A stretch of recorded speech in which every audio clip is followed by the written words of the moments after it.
Welcome to another episode of Sanford Says. I'm Lisa Holder, Chief Communications and Cultural Affairs Administrator for the City of Sanford. And today we have a wonderful guest with us.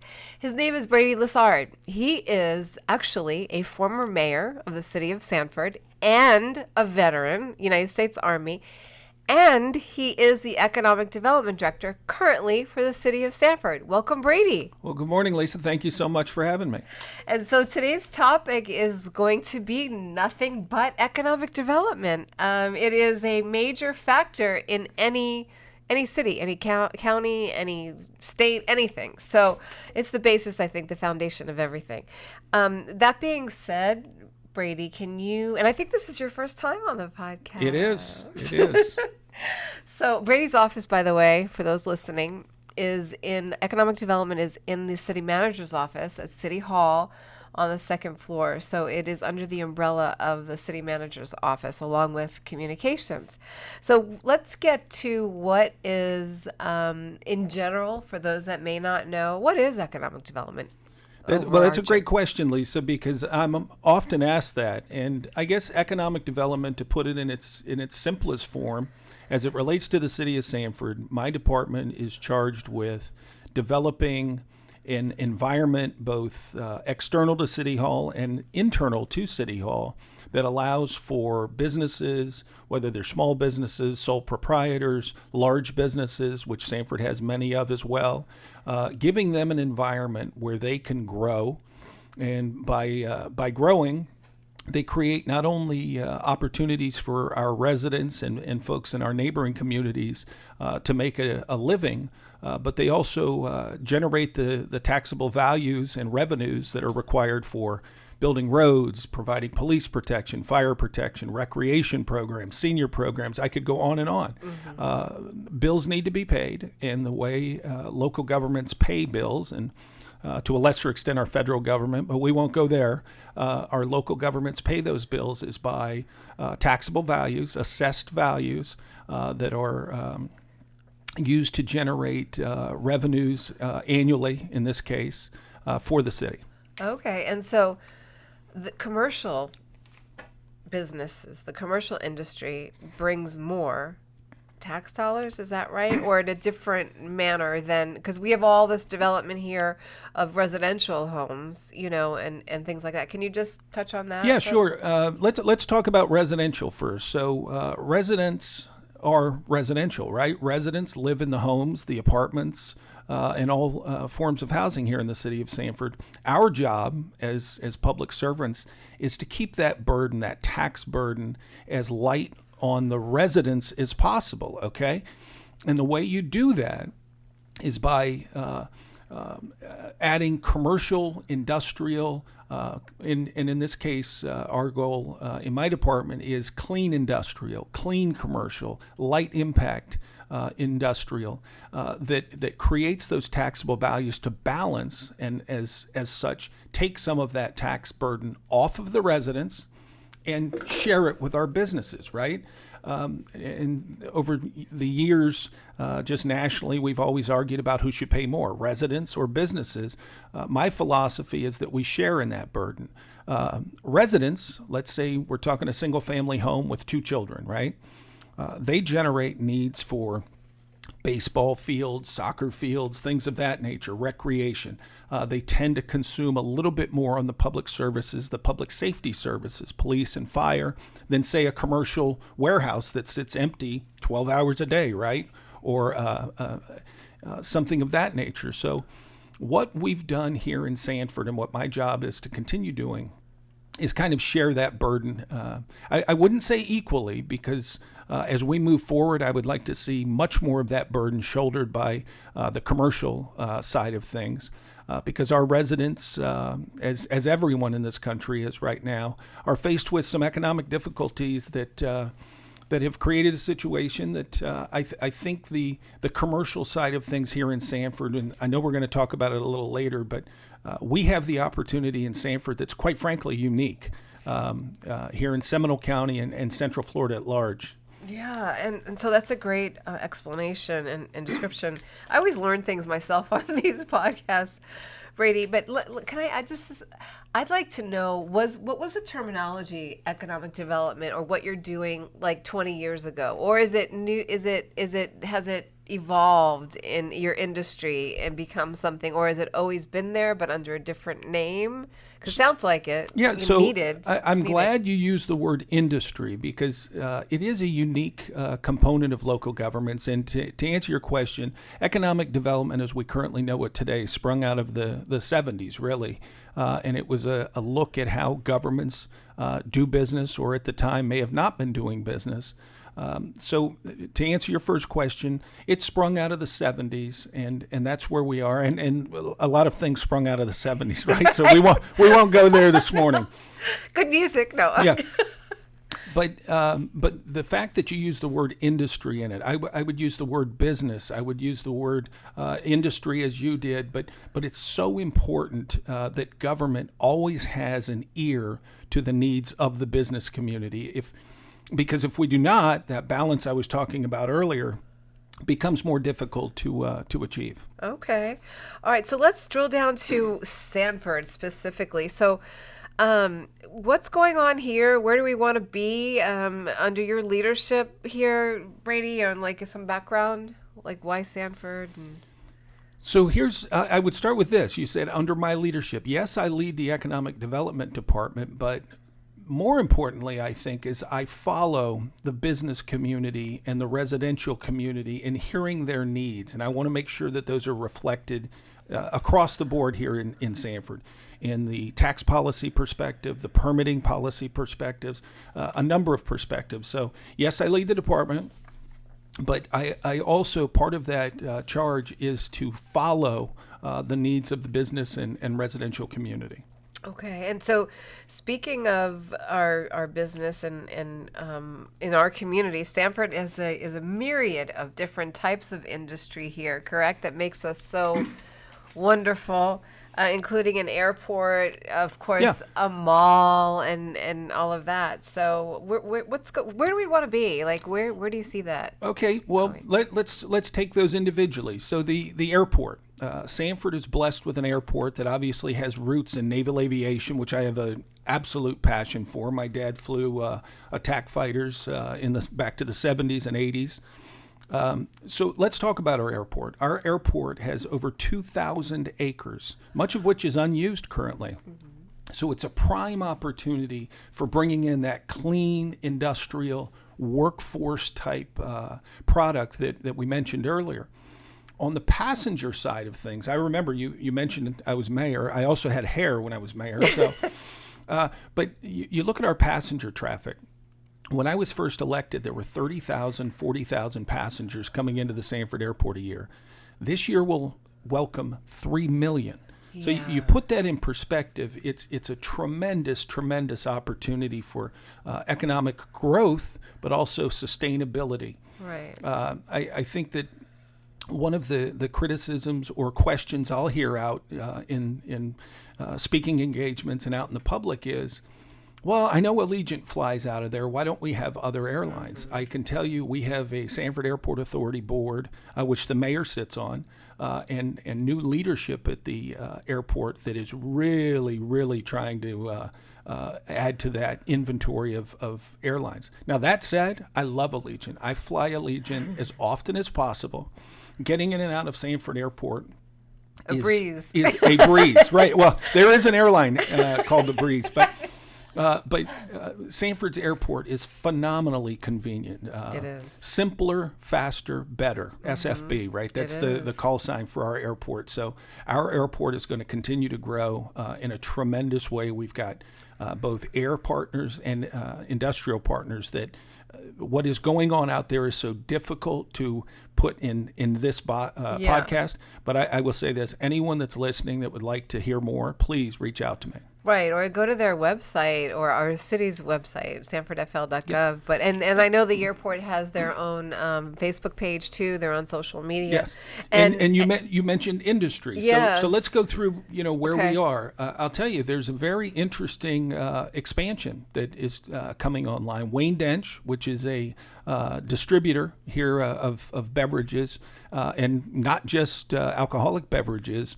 I toured their expansion just the other day, and they have everything from bottled water to energy drinks to coconut juice. It is Logistics are a beautiful thing, and I'm proud to announce that Wayne Dench has recently gotten their certificate of occupancy, what in the business is called a CO, and they have occupied that space. It's a $20 million expansion.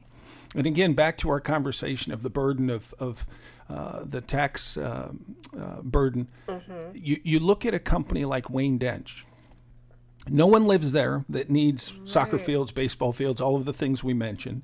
There are very, very few calls for police or fire or anything. So here we have $20 million of investment coming online here in the city of Sanford, just a short walk from City Hall.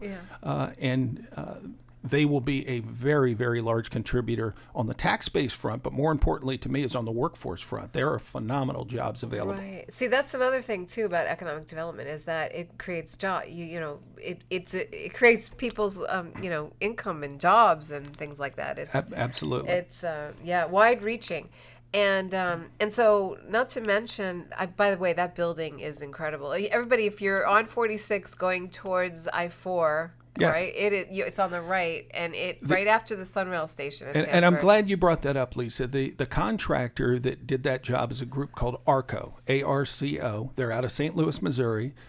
This is a company that came to town specifically to build that project, right? A $20 million project.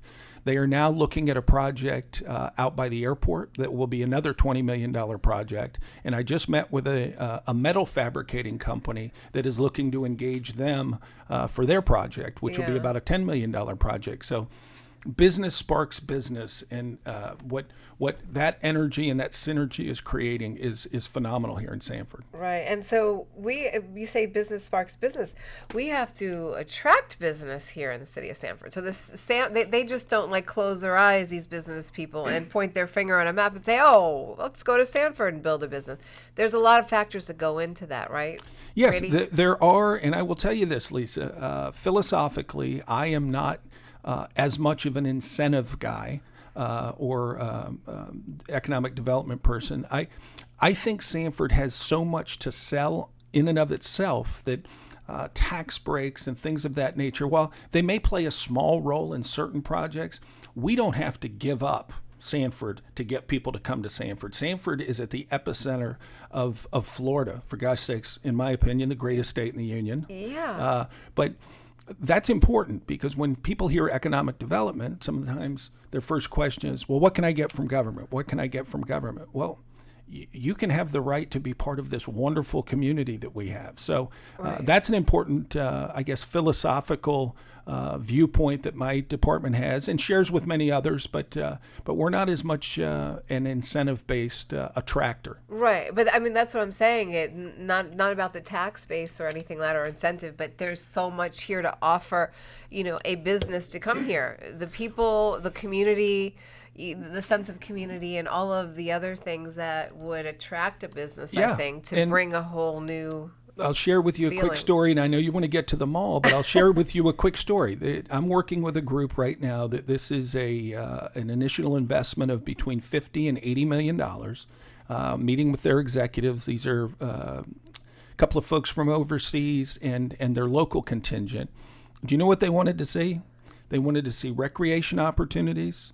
They wanted to see where we can live, which we have a diverse housing stock here in Sanford and Seminole County. But lastly, and most importantly, they brought their spouses to tour what? Our schools, schools. So, that's right. So we're taking these folks and showing them, wow, not only can you do business here, but you can live here and you can thrive here. So that's a very positive sign when spouses start showing up asking me or someone to show them our school system. Many, many wonderful facets of Sanford and Seminole County. So, and so then we have the mall. Do we have a mall?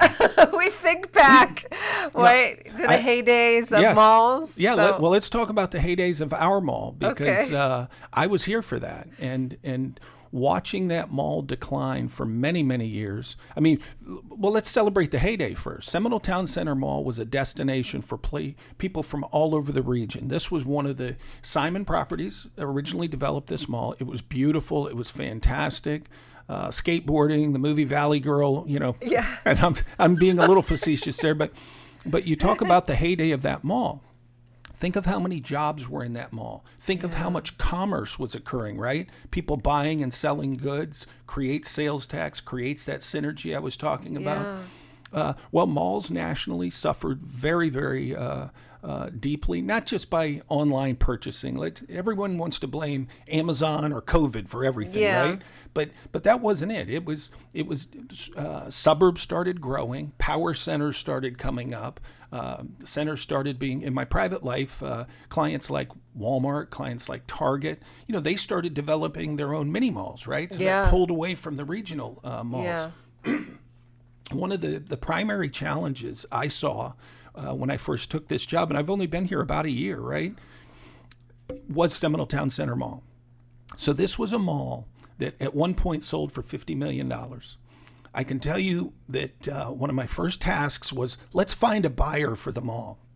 We now have a buyer, and without sharing the details of what that purchase looks like, it is not for $50 million. But to put this all in perspective, the mall is currently assessed at about $50 to $60 million, depending on what boundaries you use as you make that. So in other words, county government, our David Johnson, our property appraiser, values that mall in the $50 to $60 million range. We are bringing in a buyer that is buying this mall on their balance sheet, which is a term that means they are paying cash. They are paying cash for this. Current taxable value, and I keep repeating this because this is so impressive, is $50 to $60 million. 36 months from now, I hope that assessed value is $350 million. Now, what that means is a tremendous amount of two things. One, the right partners and synergy, and two, vast, vast amounts of capital investment. So when people say, well, Brady, is it still going to be a mall? Or Mayor, is it still going to be a mall? Or, is it all going to be torn down? I can share with you this, that I will be introducing the new owner of the mall at our second meeting in August, or our first meeting in September. You mean the commission meeting, right? The city commission meeting, yep, on the second and fourth Monday of the month. So it'll either be the second meeting of August, which is here in about 3 or 4 weeks, or the first meeting of September. These folks will come in and show the community, hey, this is our plan. This is what we are looking to do globally at that mall. I can tell you there's some partners out there that I have been really, really blessed to get to know. Elevate, for instance. This is a company, indoor entertainment. A gentleman by the name of David Goldfarb has been kind of on an island out there. Anyone who hasn't been out to Elevate, please go check it out. It's unbelievable, even if you just go to look, although David will kill me for that, at least buy a Coke, right? But what David has done out there on an island, and by on an island, I mean, you go out there, the old Macy's box has been sitting empty for 5, 6, 8 years, whatever it's been. The vast majority of the mall is underused, undermaintained, and you've had some folks out there that have kept it alive, but when I say alive, I mean on life support.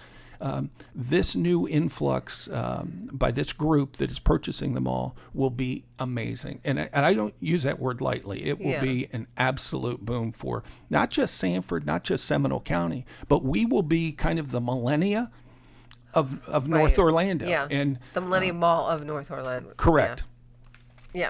Well, you know what? You heard it first here, folks. You heard it first out of the mouth of the Economic Development Director, Brady. And come to that commission meeting. You'll follow it on our city's website. You'll see the agenda, and that's when you'll know when you could be there. It's a public meeting. So I know we can make like 12 podcast episodes out of this, Brady. So let's because we want to talk about real quickly, touch on apartments and the Catalyst site, the Heritage Park thing, and then we could close by just thinking and describing where you think we're going to be in the next 20 years. Okay. So you mentioned apartments. Let's talk about apartments, because this is something not just unique to Sanford, but pick up a national newspaper. Everyone wants to live in Florida, right? So there's been a huge, huge influx of multifamily product, apartments. That in and of itself is not a bad thing. But what any product. I mean, you need to have a buyer to have a seller. You need to have a seller to have a buyer. Any product that's put into the market needs to have a consumer to fill that. So what we're starting to see in the apartment world is lease velocity. In other words, the speed at which new product is leasing up has started to decline and taper off a bit. Okay. So what will you see? You'll see a slowing of apartment product coming online. So fewer projects going up. That is a welcome sign to many people, because apartments bring a need for roads, they bring a need for additional schools, additional public safety. So you're going to start seeing a slowdown in the apartment market, which I think is a natural correction that is, in my opinion, long overdue here in Central Florida. But in a nutshell, the apartment product we have here in Sanford, newer product anyway, has come online. It's very nice product. It's filled up, but that pace is slowing down significantly. Okay. And will we be replacing that with single family homes, or what happens to that market? It just kind of like stagnates for a little bit in a perfect general world. Housing? In a perfect world, I would like, and I think the commission shares that sentiment, that single family home ownership is the bedrock of wealth building in this country. So I want that opportunity, not just for Sanford residents, but folks that live just outside of town or live in one of our sister cities that want to move to Sanford. Right. So single family homes are an absolute necessity to continue this economy. But when I say economy, I'm talking the family economy as well. Right. And we have the great schools here too. So Correct. For homeowners. So the Waterfront Partners Catalyst site, Heritage Park. Can you briefly touch on that? Because we can go on and on. So Sure. I'll briefly touch on that. About 8 years ago, the City Commission entered into a developers agreement with a group out of South Florida. Sanford Waterfront Partners is the name of the company. This is on a site that's approximately 5.5 acres right here in downtown. And again, if you're listening to this from some other part of the city or from the region, please come take a look at this site because it's beautiful. It's magnificent. Unfortunately, for many years, the site has gone undeveloped, and the City Commission and the developer have been frustrated by that. Okay, all right. And you'll hear more about that. We may even do an episode on that. But like Brady said, come on down to Sanford in general and just take a look at this parcel of land, and then also just downtown, and the city in general. Lisa, you will hear a lot more about that very soon. Okay, all right, wonderful. So, Brady, so where do we see Sanford, in the near future, the next 20 years, what do you think? Well, let's take that. You have a crystal ball? Well, as a crystal ball, so economics is fast, and as Mark Twain said, economics is very slow, right? But in the next 5 years, what do I see in Sanford? I see an airport that you'll be able to fly to all places that you want to fly. On our target list are places like Atlanta, Washington, D.C., Charlotte is a huge hub here on the eastern seaboard. So you're going to see an airport that not only offers more air travel, but it's going to offer jobs. The projects we're working on right now, and these are very, very solid paying jobs. So at the airport in 5 years, you're going to see a tremendous impact. Okay. Where do I see us in let's say 10 or 15 or 20 years? Yeah. Sanford has the unique ability. We're the oldest city in the region, right? In Seminole County, I always said back when I was mayor, Sanford proud since 1877. Right. What that gives us is a tremendous opportunity to not only develop, because we have a lot of vacant land, which does not exist in Florida. We have plenty of open space to develop properly. The city, I think, is 26 square miles. Yes, it is. And within that, again, is all of this open land that we can develop smartly. Smart growth is so important, but most importantly here in Sanford, and this is near and dear to my heart, historic preservation is huge to me. But we have a huge opportunity to redevelop as an older city, not just the mall, 1792's corridor, some of our older housing stock in the historic district, Georgetown, Goldsboro, up in the Hidden Lakes area. We have a tremendous redevelopment opportunity. Yeah, and we have all different types we have houses from the mid-century. We have the old Victorian homes. I mean, it's wonderful. There's something for everyone. Yes. In your style The first house I housing. ever owned as a young man was 1111 Magnolia, and I still love that house. It was an opportunity to move to a great community. Now, back then, Sanford was a much different place. We have come a long way. Yeah. But I'll give you a quick couple numbers, Yeah. Lisa, to put it in Okay. perspective. Our potential for improving. So in the taxable year of 2024, so basically 2023 to 2024, the city of Sanford's assessed value increased by 11.5%. That's huge. That is a massive, I mean, by far, we were the largest jump in taxable value in Seminole County. The closest to us was Castleberry at 9.2%. But that gulf is going to grow even more because, and nothing against our sister city of Altamont or Lake Mary, Right. but they're pretty much built out. Right. You go show me 10 acres in Altamont Springs that you can develop. Right. It doesn't exist. 20 acres in Lake Mary doesn't exist. They're built out. Yeah. So we have a unique opportunity to guide our growth, to pay our bills without impacting our awesome quality of life. Okay, I mean that's a great note to end on. I mean, not even to mention though, as far as like on I-4, don't we have like 4 exits on I-4? I mean, for a city, in Seminole County, it's pretty impactful. The size of what we are and what we have to offer everybody. So yeah, that Lisa is very great because that's a great thing to bring up. There are so many Challenges? transportation improvements happening. yeah. But challenges. Let's end on challenges Yeah. because that gives us something to shoot for, right? Okay. I think the biggest challenge that the city of Sanford has is the challenge that most of this country is going to face. The broader economy, the national economy, is in a very, very precarious spot. In my opinion, a confederacy of dunces are running monetary policy. So it's led to massive inflation and pressures on businesses and individuals. And when both businesses and individuals are suffering, that's a problem. So I think that's a big challenge for us. But here are the positives. Everyone wants to be in Florida. We have a wonderful quality of life here in the city of Sanford. So I think we are going to be what some would call the tallest amongst midgets if the economy does continue to struggle. Sanford is uniquely positioned to survive and thrive and continue this wonderful life we have here. All right, survive and thrive, Sanford, Yes. Florida. Yes. Come and visit us if you've not been here. Look us up. Go to our website, sanfordfl.gov. Any last words, Brady? Thank you for having me, Lisa. And I truly have an open door policy. And I say open door. I am rarely in the office. I like to be in the community. My cell phone's available to anyone. I'm very excited about Sanford. I raised 5 awesome young men here. My wife and I love Sanford. We always will. And I'm thrilled to be part of this community. Great. Well, we're thrilled you're here at City Hall in this capacity. So thank you so much, Brady. And hopefully you'll be on the podcast again because we have so much to talk about.